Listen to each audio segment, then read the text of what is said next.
At last count, over 150 moons populate our solar system.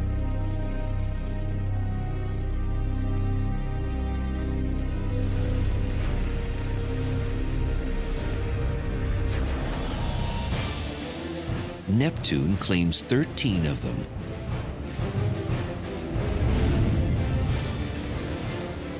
Saturn has 48.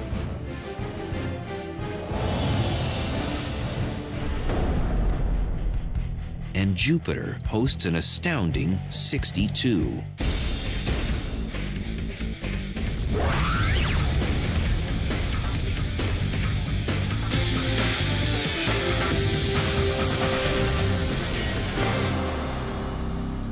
Earth, on the other hand, has just one. But it's a special one.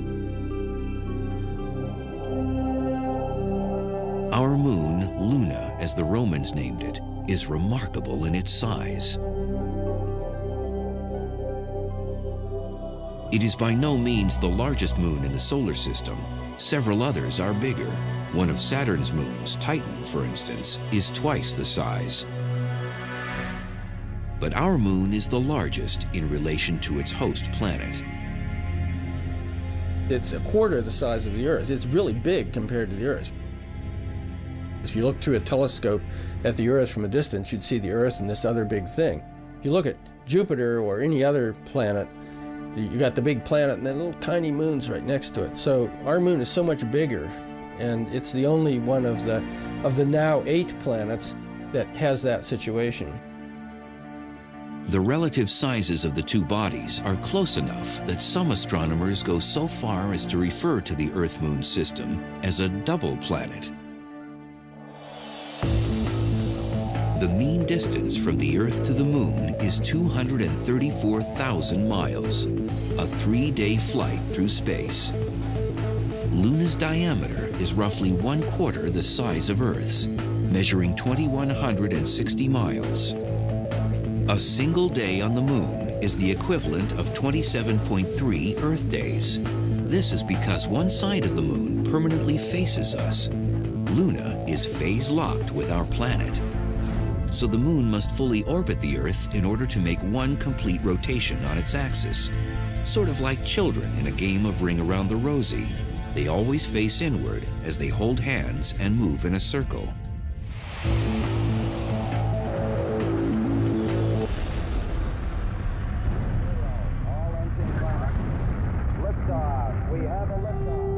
Yet as closely related as the Moon is to our Earth, it would only take a brief visit to Luna to make it quite clear that it is in fact a very different world from our planet.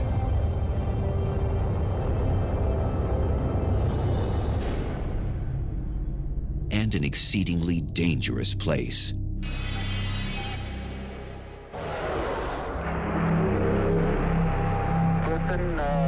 Tranquility Base here. The Eagle has landed. There's no air, of course, so you need your spacesuit. Indeed, the Moon has absolutely no atmosphere at all. So there is nothing to carry sound waves.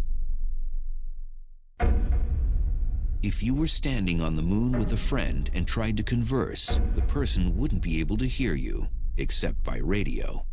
I was strolling on the Moon one day in the merry, merry month of December. No atmosphere also means that there are no air molecules to scatter light from the sun. So the sky is always black.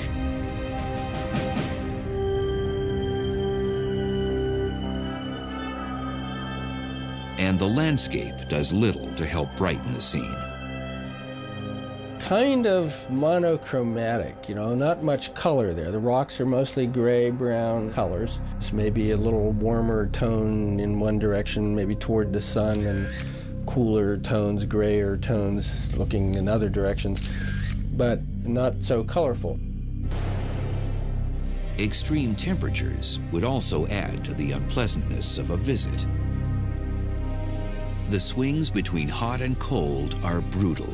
from 270 degrees above zero at midday to 240 degrees below zero at night.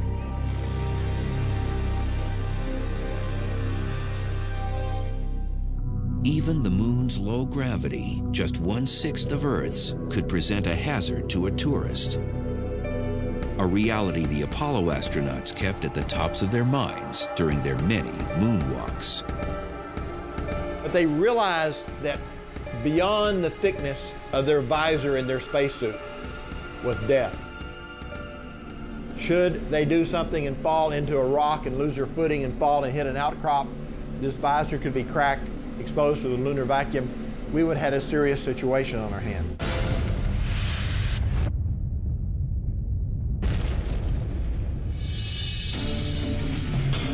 But while a spacesuit could protect lunar tourists against the vacuum of space, a lack of oxygen, temperature extremes, and lethal solar radiation, a potential hazard a spacesuit would do little to protect against is high-velocity micrometeorites. They pummel the lunar surface frequently. Tiny meteorites, the little ones that burn up in our atmosphere and make shooting stars, there's no atmosphere on the moon, they're coming right down, hitting the surface. They pulverize the lunar surface, generating a dusty blanket of gravel-like material called regolith. Dr. Amanda Hendricks studies the moon at NASA's Jet Propulsion Laboratory. This plant here is kind of a regolith factory. It's ground up rock, is what it is. The timescales at this gravel mill are a lot faster. Here, it's made in less than an hour. But on the moon, it is the result of more than 4 billion years of bombardment by meteoroids and micrometeoroids raining in on the surface and breaking up the rock. Like the product of this gravel mill, lunar regolith has formed in a variety of grain sizes, from large rocks to fine dust. This very fine dust is familiar to us from Apollo images that were seen of astronauts' footprints in the dust. It's very fine, and so fine, in fact, that the astronauts had problems with it sticking to their spacesuits, getting into the equipment, and it can end up causing a bit of a problem. Really big meteorites have also hit the moon in the past. In fact, these massive impacts are responsible for the dark circular regions on the lunar surface, the shapes that to many observers seem to be arranged like the eyes, nose, and mouth of a human face. They make up the illusion of the man on the moon.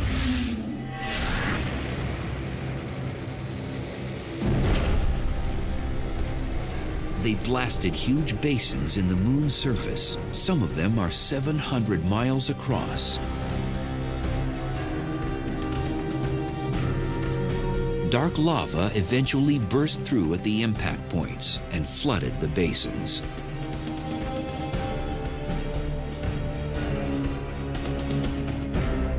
Today, we call these dark regions Maria, the Latin word for seas. This dates back to the 17th century when Renaissance-era observers looked up at the moon.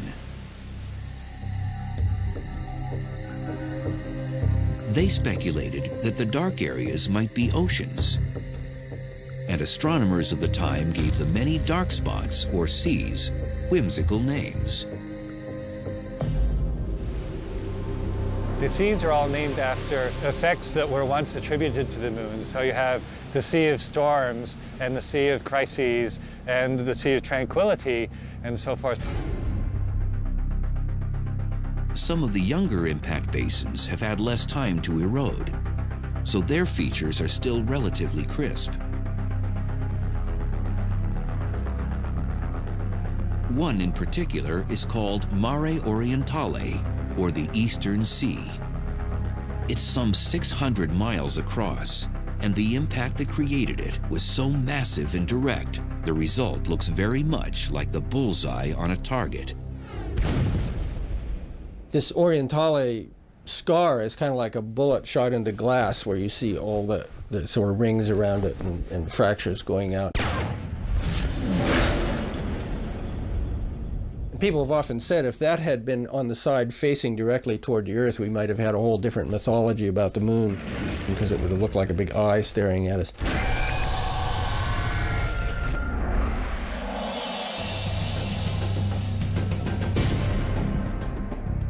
Three concentric rings of mountain ranges surround Mare Orientale, and some of the peaks rise to several thousand feet. They're all effects of the monster impact. When we see mountain ranges on the Earth, they're mostly caused first by the continents moving around, crashing into each other very slowly, buckling up, and creating mountain ranges, which then erode into all the spectacular shapes that we see, the Matterhorn and so forth, from water erosion. On the moon, there are no continental plate tectonics. The surface is static. Yet you still have mountains on the moon. And the reason is that those big impact basins, that's a big explosion, excavates a pit, throws material up on the outside, so you have these rings of mountains, arcs of mountains that surround the impact sites.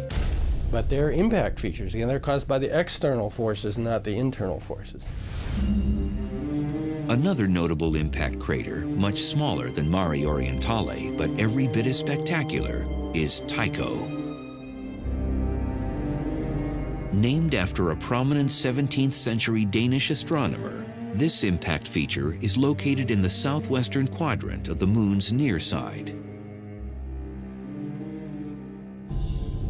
It's in the bright area. You can almost see it with your naked eye.